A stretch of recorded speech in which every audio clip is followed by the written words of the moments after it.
Snutzen och sist logik in där sexta. Stata to livrexta är och snukit tak. Dira bena mal desdexta och att det romat bixur är lo livrexta. Eklo কসমাক লেউনা বিরবে এতক্ষণ ধরে আমি কি ভাষায় কথা বললাম এটা নিশ্চয়ই কেউ ধরতে পারোনি। আচ্ছা, ক্লিয়ার করে দিই। এটা ছিল ভিডিওর রিভার্সে, আর রিভার্সে দেওয়ার কারণে আমার কথাগুলো এই রকম শোনাচ্ছিল। ভাবলাম আমি শুনে মজা নেবো কেন, একা তোমাদেরকেও শোনাই। ভিডিওটা অন্যান্য দিন যেভাবে শুরু করি ঠিক সেভাবেই শুরু করেছিলাম, শুধু ভিডিওটা রিভার্সে দেওয়ার কারণে এরকম ভাষা উঠেছে। তো ওয়েলকাম সকলকে। আমাদের বাড়িতে ছিল কার্তিক পুজো। আগের বছর যেহেতু বরমশাইয়ের বন্ধুরা মিলে মজা করে আমাদের বাড়িতে একটা ছোট্ট কিউট কার্তিক ঠাকুর ফেলে গিয়েছে, আর ঠিক সেই কারণেই এই বছরও পুজো দিতে হয়। আর তার জন্যই সকাল থেকে নাওয়া খাওয়া ভুলে উপোস থেকে কাজে লেগে পড়ি পুজোর জোগাড় করতে। তবে সেদিন এত পরিমাণ ব্যস্ত থাকার পরেও তোমাদের সাথে ভিডিও শেয়ার করার জন্য কিছু ক্লিপ তুলে রেখেছিলাম। স্ট্রাগল যদি নাই করতে পারি তাহলে আমি কিসের ব্লগার, তাই না? তোমরা যারা যারা আমার ভিডিওটাকে বসে বসে দেখছো তারা হয়তো এই ভিডিওটা 6 মিনিট 5 সেকেন্ডের ভেতরেই দেখে ফেলতে পারবে পুরোটা। তবে এই ভিডিওটা বানানোর চক্করে আমার চলে গিয়েছে সেদিনের সারাটা দিন। আর তোমরা তো জানো বাড়িতে পুজো থাকলে সেই মানুষটার মাথায় কি পরিমাণ টেনশন আর চাপ থাকে। তো সেইগুলো থাকার সত্ত্বেও তোমাদের সাথে শেয়ার করার জন্য আমি এই ক্লিপগুলো তুলে রাখি। আর এগুলো ছিল আমার ভিডিওর পেছনের স্টোরি।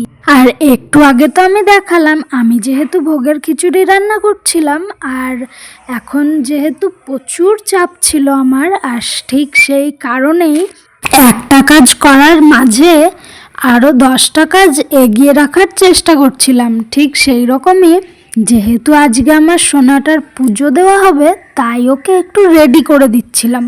ওর যদি একটু কেয়ার না করা হয় তাহলে তো ভালো দেখায় না, তাই না? যার জন্য ওকে একটু সাজুগুজু করিয়ে দেবো। তাই প্রথমেই ওর গাটা মুছিয়ে দিয়ে একটু রোদে বসিয়ে রেখেছি ওকে। তারপরে আমি আবার শুরু করে দিয়েছি আমার রান্না। সেদিন আমার রান্না করতে করতে হয়েছে এক কাণ্ড। আসলে কি বলতো, গ্যাসটা যেহেতু ধোয়া হয়েছে, যেহেতু ঠাকুরের ভোগ রান্না করব, তাই গ্যাসটা জল লাগার জন্য আর কিছুতেই জ্বলতে চাইছিল না। আর বরমশাই এসে অনেক গুতোগুতি করার পরে হাল ছেড়ে দিয়ে চলে গেল। তারপর এলো আমার ছেলের ঠাকুমা, এসে এই যে বসলো। লাস্টে যেই না দিল দুটো বটির বাড়ি, সেই অমনি গ্যাস বাবাজির ঘাড় তাড়ামো সব ঠিক হয়ে গেল। একেই হয়তো বলে যেমন কুকুর তার ঠিক তেমনি মুগুর। গ্যাস যেহেতু ঠিক হয়ে গেল, আর ঠিক তার জন্যই আমি আবার কন্টিনিউ করলাম আমার রান্নাটা। আমার এই ভিডিওটা চাইলে তোমরা প্রথমেই স্কিপ করে যেতে পারতে, তবে এত দূর যখন এসেই পড়েছো তাহলে লাস্ট অবধি থাকার অনুরোধ রইল। এখানে আমি ভাবছিলাম ফুলকপি। খিচুড়িতে যেহেতু সবজিগুলো দেব তাই প্রথমেই ভেজে নিলাম। আর এখানে জেঠু এসছিল দেখতে যে রান্নাবান্না কত দূর কি হলো। তখন যেহেতু আমার চলছিল ভ্লগ, আর ঠিক সেই কারণেই জেঠুকেও আমার ভ্লগে নিলাম। আর আমি এইবার প্রথম খিচুড়ি রান্না করলাম, তাও আবার আমার লাড্ডু সোনার জন্য। সবজিগুলো ভাজা হয়ে যাওয়ার পরে আমি এখানে চাল ডাল ধুয়ে হাঁড়িতে বসিয়ে দিই। আর এখানে আমার বরমশাই লাইটগুলো সেট করছিল। বাড়ির পুজো বলে কথা, ঘরটাকে একটু সুন্দর করে না সাজালে হয়? আমি বাপু একভাবে মুখ বন্ধ করে শুধু রান্না করে যেতে পারবো না, ঠিক তার জন্যই উঠে একটু গল্পও করে নিচ্ছিলাম। গল্প করতে করতে আমার রান্নাও প্রায় কমপ্লিট। লাস্টে ফোড়ন দিয়ে নামিয়ে রাখলাম। তারপরে আমি হয়ে গিয়েছিলাম রেডি হয়ে চলে গিয়েছিলাম পুজোর জোগাড় করতে। ভিডিওটা তোমাদের সাথে শেয়ার করতে পারলাম না, কারণ রেডি হওয়ার সময় এত তাড়াহুড়ো করে রেডি হয়েছি যে বলার বাকি। তারপর সেই জেঠুটাই চলে এসেছিল পুজো দিতে।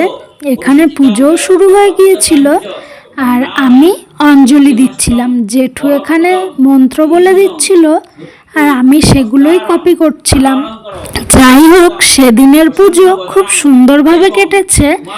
আর তোমাদের কার কার বাড়িতে এরকম কার্তিক ফেলে গিয়েছে আমায় প্লিজ কমেন্ট করে জানিও। আর এটা ছিল আমার ফাইনাল লুক। কেমন লাগছিল আমায় প্লিজ কমেন্ট করে জানিও। আজকে ঠিক এতটুকুই, দেখা হচ্ছে আবার পরের ভিডিওতে।